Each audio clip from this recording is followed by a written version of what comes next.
welcome to my channel. I'm Amber, and today I'm going to be sharing with you my TBR for the month of February.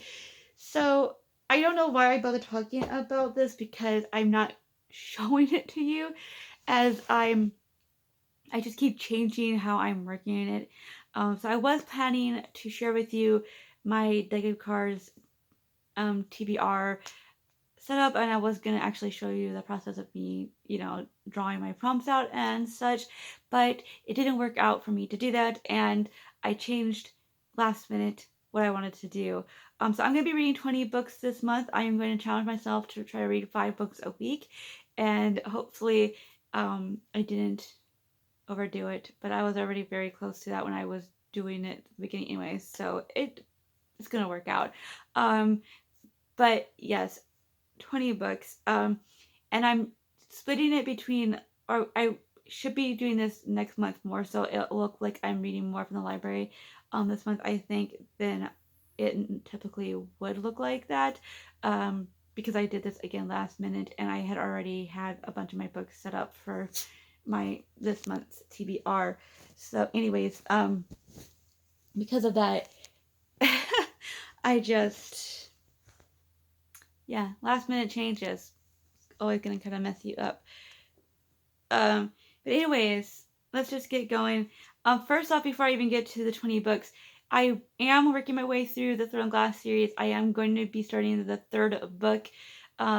It's kind of like I call it my car read, because I tend to read these books when I'm waiting for an order or waiting for one of my family members' patient doctor's appointments, whatever, it's just like one of those things.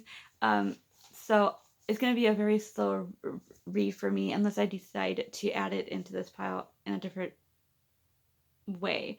But otherwise, I probably will only be reading like at least 2 of them, because they're kind of long and I'm not reading very much at a time, So anyways, there's that. And then my main reads. So also what is happening is, if the library books don't get here in time, or like they don't get here by the halfway mark of the month, I will be switching it out for a Kindle Unlimited. So I will share with you first what the book I chose from the library to read, and then what I will be switching it out for if it doesn't come in time when I get to that point. So the first 10 books are here and are ready to read. So the first 2 books are the 6th and 7th books in the book series that I shall not name, and I should be done with this series, and hopefully for the rest of the year I won't have to talk in such vague terms about my books anymore. And then the next one is After the Rain by John Jennings. This is written by John Jennings, the graphic novel is, and it's illustrated by David Brame. But the short story, which is actually called On the Road, is written by Nnedi Okorafor, which appeared in her collection of short stories, Kabu Kabu, which was published in 2013. It makes me uncomfortable knowing that this is an adaptation, just adaptation of her short story, because I didn't actually read the short story, and I feel like I should have. I don't think it's a big deal, really, maybe. I don't know. It feels weird to me, that I'm, especially when I could just read that, but I'm not really a fan of short stories anyways, so I don't know. But anyways, quiet. This is set in Nigeria, and this is about Chioma, who is a young Nigerian American woman who has a dark secret and mysterious destiny that are brought to bear while visiting her grandmother in Nigeria. So all I know is that a young boy appears at her door, and his head is bashed in, and she knows that he should actually be dead, and she kind of accidentally brings something in that she shouldn't have. But yes, apparently this is a horror novel story, which I did not know. So I don't know. Yeah, I just don't know. And then the next one is Children of the Land by Marcelo Hernandez Castillo, and this is his memoir about starting from when he was 5 years old, crossing the border between Mexico and the U.S. and growing up as an undocumented immigrant. I just watched someone's review of this, and they said that it's not as structured as you would think. Like, it's not linear, really, and it's all that. So I now I'm like a little bit more hesitant about this because I don't know if I will like the way that he's telling this story, but we shall see.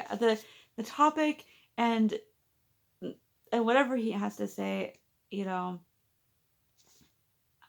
whatever he, you know, feels, you know, it's a memoir. It's hard for me to judge someone's memoir unless there is like a moral line that they cross, or, you know, or I guess problematic. That would be like the only time I would rate it.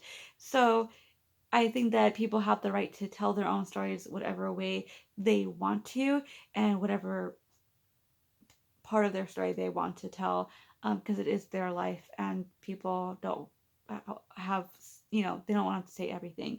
Obviously, they have parts of them that they want to keep to themselves. So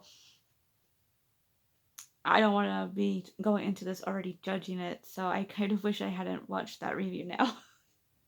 But I will go into this. This is a topic that I feel is very important, especially with the past 4 years, what they've been. So yeah. Then the next one is the Osawa Murders by Riku Onda, and this is set in the 1970s and in Japan.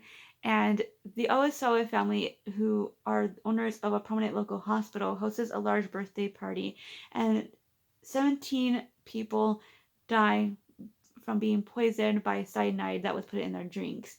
And the only clues to what might have happened are a cryptic verse that could be the killers, and the fact that the Osawa's blind daughter Hisako was the only family to be member to be spared death. And then soon after, the prime suspect commits suicide, and they obviously think that that seals his guilt, but it also means that he took the motive to the grave with him. And Inspector Teru believes that Hisako played a role in the crime, and so does many people in the town, including the author of a best-selling book about the murders written 10 years after the incident. So several decades later, the truth is revealed through a skillful juggling of testimony by different voices: family members, witnesses, and neighbors, police investigators, and of course, the mesmerizing Hisako herself. So this sounds very intriguing, and I'm definitely looking forward to this one. And then the fifth book is The Black God's Drums, or rather six, by P. Djeli Clark. So this is a Afro-futuristic fantasy, and this is much shorter than what I was expecting. When I hear fantasy, I expect big, thick books, and this is like a novella length book. So I was quite surprised when I saw that, and slightly disappointed because I like basic fantasies. Like, that's my thing. And I always get a little bit nervous when it comes to shorter formats because I'm not a huge fan of short novels. But I have been enjoying novellas, so maybe, most likely, I will enjoy this one. The story sounds very interesting. So this is about Creeper, a scrappy young teen who is done living on the streets of New Orleans. Her sights are set on securing passage aboard Captain Anne Marie's smuggler airship Midnight Robber, earning the captain's trust using a secret about a kidnapped Haitian scientist and a mysterious weapon he calls the Black God's Drums. But Creeper keeps another secret close to her heart. Oya, the African Orisha of the wind and storms, who speaks inside her head and grants her divine powers. And Oya has her own priorities. So this sounds very interesting, and I've been hearing a lot of good things about this recently. Then the next one is a Lotsoe, which I will be listening to through my library's Libby app. I've actually already started listening to this. So this is about a Lotsoe who I believe is Apache. I know it starts with an A, the tribe's name. There's another word that goes along with it, so I apologize. I will make sure when I do my review that I have that information. But her cousin is murdered, and she decides that she is going to go and find out what happened. And so she ends up going to this very like weird town, and the this like mysterious creepy doctor that possibly had something to do with the murder. So this world is like it's set in our world. So everything that you see is our reality, but um imagine that magic and vampires and creatures and all of that were just naturally accepted by everybody in a way. A lot of like their tribal beliefs are reality and such like that. Like their tribal beliefs play a huge part. I feel from what I can remember from what I've already read um, in the story, and the way that they handle the death of the cousin and such like that. So I was enjoying it, but I do feel that I either need to start it again, or I need the physical book to actually read, which I felt like I wanted to have the physical book, but my library doesn't have the physical book right now. Um, it looks like they're someone's gonna be having it, but it's gonna take a while. So maybe if I can, I will purchase it at some point. But for now, I will listen to it and then probably re-listen to it again. Um, it is enjoyable so far, and I like it lots of ways. So maybe I'll just re-listen to it, restart it again because I feel like I'm losing some parts of the story.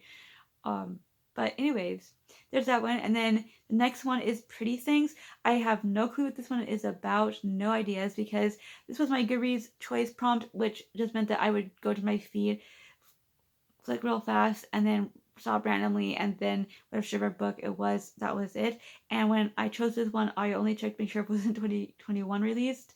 Um, and I didn't want to like look at the synopsis at all because I just didn't want to change my mind on that. So, anyways, there's that one. And then the ninth book is The Cruel Prince by Holly Black, because that's the first book in that trilogy. So I know it's fantasy, but I can't remember the synopsis for that one either. And then the 10th book is Faces of Love, and I believe this is a mystery romance novel, I'm thinking. And this is a Kindle Unlimited book. So then we're on to the books I will be reading in the latter half of the month. And the first one is Tom Boylan, and this is a collection of essays. I don't really remember what it was. I have an idea what I think these essays are going to be centered on, but I'm not going to speak that out just in case I'm wrong. Next is The Marriage of Opposites by Alice Hoffman, and I feel very uncomfortable when it comes to books that deal with real people, and this is one of them. This is about Rachel, who grew up on idyllic St. Thomas in the early 1800s, but she has a dream of faraway Paris, and she ends up being forced to marry in order to save her father's business. The man that she marries is a widower with 3 children, and then he suddenly dies, and the younger brother shows up, or not younger, not brother, but nephew, Frederic, shows up to settle the estate, and Rachel seizes her own life story, beginning a defiant, passionate love affair that sparks a scandal that affects her entire family, including her favorite son, Camille, who will become one of the greatest artists of France. So, it says, once forgotten to history, the marriage of Rachel and Frederic is a story that is unforgettable as it is remarkable. I feel, like I said, uncomfortable when it comes to fictionalizing real people's stories, especially when it's possible that there's plenty of information out there just to do, an actual nonfiction book. I don't know. It just, like, how accurate are you going to be about it? Like, it does say that she mirrored it as closely to the known facts about her as possible. So I'm going to just have to take that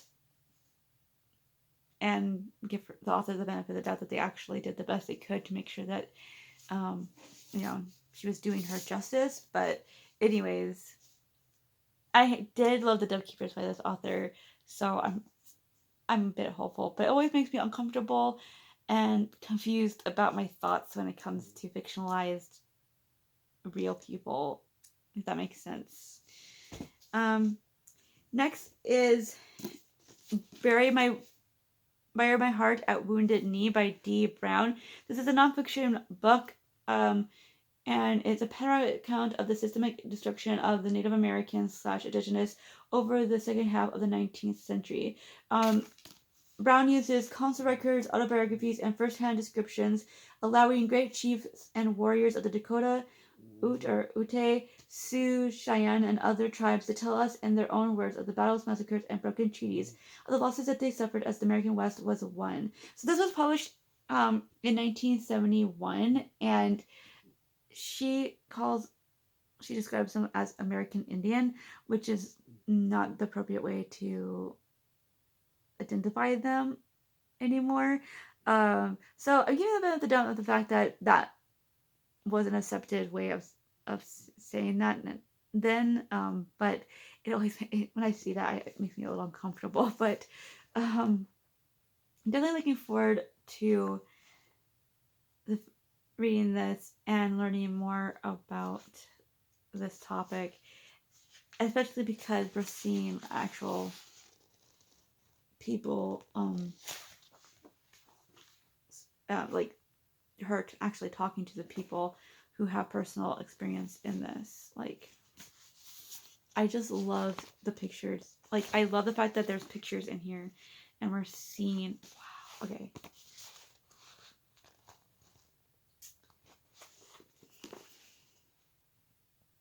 Every time I think of the history and the cultures that have been destroyed because of ignorance and racism and hate, my heart just breaks. But anyways, definitely looking forward to that. And now on to all the other books that I do not have with me right now. Jew-ish. This is one of my ebooks. This one, I know it's a memoir, and he's talking about the fact that he's ethnically Jewish and his family does practice their religion, but he doesn't. And I think he talks about like how that affects him and his family like relationship. Maybe it's been a while. I saw the synopsis like a month ago, and I like totally forgot what the detail of the synopsis. But anyways, it's very something that I'm very much interested in learning his experiences with that, as somebody who has grown up in a religious household and kind of pulled away from it myself on some levels. I'm always interested to hear different people's experiences with their own religion, with and such. So anyways, then onto the first library book that I do not have with me, and that one is Real Life, and it's not even in transit, so I don't know. This one is very highly likely that I will not be getting this in time. So if I do not get this one, with this Real Life is about a Black queer man who I think it's his first year in college, and he ends up getting into starting an affair with a white guy who is supposedly straight. So you can imagine the complicated situation that he's setting himself in there.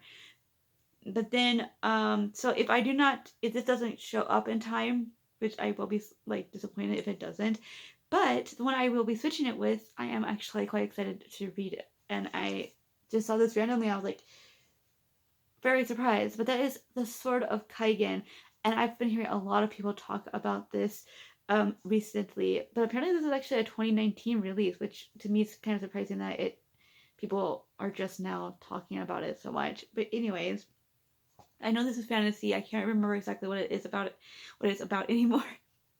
Isn't that a theme? But fantasy has been my thing this past month, so let's just keep that ship going. But yeah, like I really want to read Real Life, but I also want to read The Sword of Kaigen. if it doesn't happen this month, it will be happening in March. The next library book is Ariel. This is Sylvia Plath's poetry collection, one of her poetry collections. And I think this is on its way to me, so most likely it will come. But if it doesn't somehow come in time, I'll be reading Twice in a Blue Moon, and this is by Christina Lawrence, I believe. All I know it's a romance. I've been wanting to try more romance-centered books. I've been disappointed by one romance this month in January, so hopefully this one will be better. Next is Gods of Jade and Shadow. I don't remember if this is in transit or not. No, actually, it is not in transit even. So I'm really, this one I will be very disappointed if it doesn't come. This one I was really excited for, but it's not in transit yet. So if that one doesn't show up in time, I'll be reading The Sound of Rain, and that one I know is in the. It was compared to Speak by Laurie Halse Anderson. So if you've read that one or heard anything about that one, you'll know what the subject matter is going to be. Then we have The Bear and the Nightingale. I'm pretty sure this one is in transit, but again, if it doesn't show up, it'll be Opium and Absinthe. And yeah, The Bear and the Nightingale, I do know that the girl has like this power, like I think, is she a witch? No, but she is able to fight against like the monsters, and she's been keeping them at bay. And then her stepmother, I think she just married her father or whatever, is a Christian, and very stoutly so, and doesn't believe in all that stuff, so she forces her to stop doing it, and then they all start coming back. So that's what I'm thinking.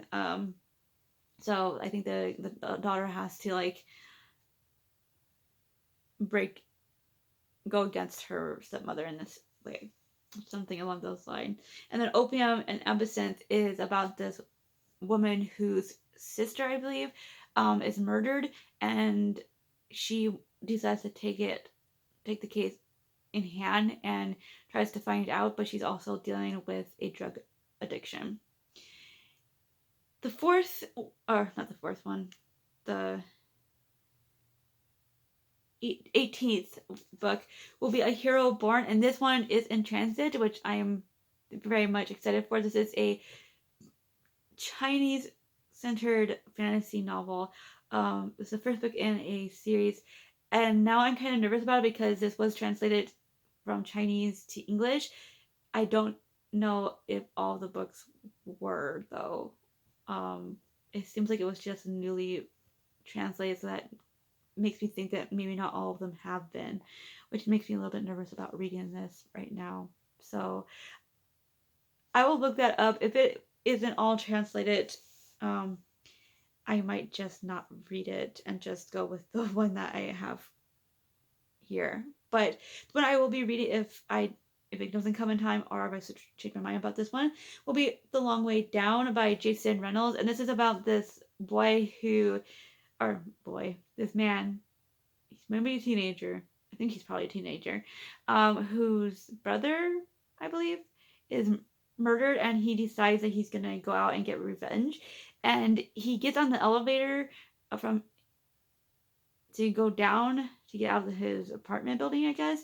And on each level, he like meets somebody, and I don't know if it's like somebody he knows or just somebody from history. And yeah, it's told in verse, which I've been noticing that I don't actually like novels that are told in verse as much, but the story just sounds so intriguing that I have to read it. Then next is Crush, which is another poetry collection, and this one I think is also in transit, so I should be able to get to it this month, but if not, it'll be The Way I Used to Be, and I have no clue anymore what this. Oh, this is a Greg Olson book. I tried a Greg Olson last month. I was supposed to have tried one, but I just couldn't handle it was making me anxious and not in a good way, and so I decided not to. So hopefully this one will be different.